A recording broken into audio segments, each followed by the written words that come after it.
Hello po sa inyong lahat mga ka-crypto. Ako po si Pinoy Crypto Trader at sa video na ito ay atin mong pag-uusapan ang tungkol sa balitang ito.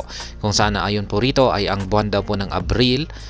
Yan po ay ngayong buwan na ito. Yan, April 2024 ay atin pong aalamin yung mga malalaki at mga mahalagang mga kaganapan ngayong buwan na ito.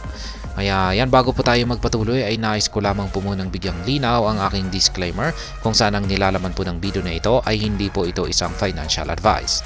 For education and information purposes lamang po ang layunin nito. Maliban po dito ay nais ko na rin pong magbigay babala na wala pong kahit anumang group chat ang Pinoy Crypto Trader. Ayan. Ang mga malaking kaganapan dito sa mundo ng cryptocurrency ay syempre ang unang-una ay itong Bitcoin halving. Yan ang ating inaabangan na Bitcoin halving kung saan ay magsisilbi po itong isang major catalyst sa buong crypto market. Yan at yan yung catalyst na ayon po sa karamihan ng mga crypto expert ay magdudulot ng pag-angat ng mga presyo ng lahat po ng mga cryptocurrencies at hindi lamang po itong si Bitcoin ang makikinabang dito. Kaya yan ang sabi rito ay we have now entered the highly anticipated month of April 2024 with the Bitcoin halving event just around the corner. A mere 20 days away as the countdown to the halving event continues. Bitcoin has exhibited notable strength in its price recently. Kaya yan. Mga yan, 20 araw 20 days na lamang po ang natitira. Yan ay magaganap na po ang ating inaabangang Bitcoin halving event. At yan, mukhang si Bitcoin na po ay ayan, nagpapakita ng notable strength kamakailan lamang. Yan yung sunod naman po natin dito na malaking kaganapan na tinututukan ng buong crypto community ay ang nagaganap na kaso sa pagitan po ng SEC at ang Coinbase. The Securities and Exchange Commission remains steadfast in its pursuit of legal action against Coinbase. This further prolongs to cryptocurrency exchange legal challenges. The court's rejection of Coinbase motion to dismiss the lawsuit indicates an ongoing and protracted legal dispute. Kaya yan. Ito naman pong si Coinbase ang pagkatapos po ni Binance ay ito naman pong si Coinbase ang talagang pinag-iinitan ngayon nitong si SEC. Kaya yan, marami pong nakatutok ngayon dito kasi itong si Coinbase ay isa na rin po itong pinakamalaking crypto exchange lalong-lalo na po sa bansang US. Yan, ang sunod naman po ay ang US March CPI release. Ayan, nailabas na po ang CPI, ang Consumer Price Index data. At ito na po ay sinusuri ng mga analyst. Sabi rito ay all attention will be focused on April 10. Ayan, sa April 10 po pala. When the Consumer Price Index data for March is released, it will offer crucial insights into inflation patterns.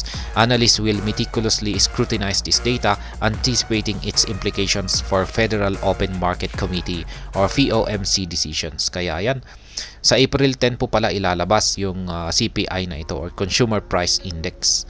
Yan, kasi naglalaman po ito ng mahalagang mga datos. Yan na may kaugnayan po sa inflation patterns at yan, diyan po natin makikita, magkakaroon isa po itong magandang metrics. Yan, kaya inaabangan po ito ng maraming mga analyst para yan makita yung laman ng CPI CPI data na ito. At ayan, meron po tayong yan, ang sunod naman po rito ay si Ginoong ZZ. Ayan, siya naman po ang CEO.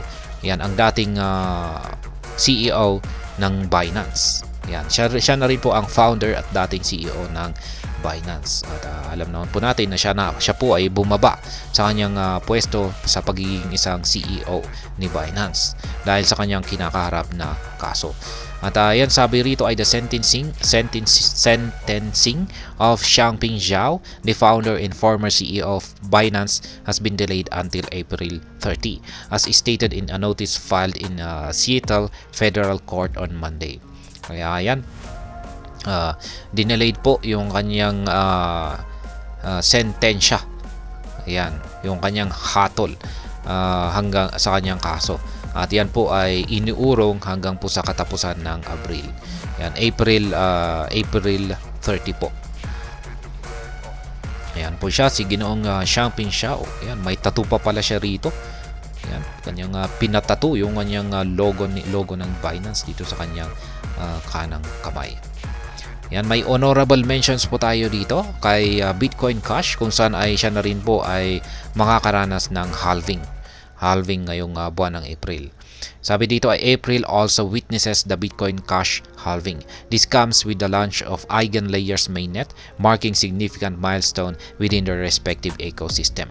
These developments carry implications for investors and users, underscoring the continuous evolution and maturation of the cryptocurrency market. Kaya yan, sasabay din po itong si Bitcoin Cash sa halving ni Bitcoin. Kaya yan po ang mga malalaking mahalagang kaganapan ngayong buwan po ng Abril.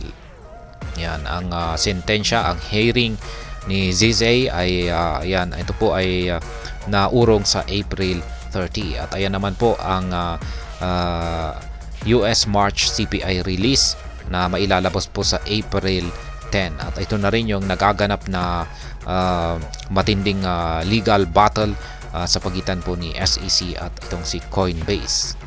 At syempre, ang inaabangan po nating lahat na magaganap na Bitcoin halving. 20 days na lamang po. At ayan, hanggang dito na lamang po tayo sa video na ito. Sana po ay inyong nagustuhan ang aking paliwanag dito. Kung inyo po itong nagustuhan, ay pakiclick lamang po ang like button nito. Para naman po sa mga bago lamang dito, kayo po ay aking inaanyayahan para mag-subscribe.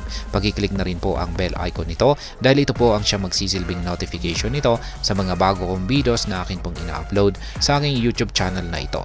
Marami pong salamat sa panunood. Ingat po tayo lagi at God bless po sa ating lahat.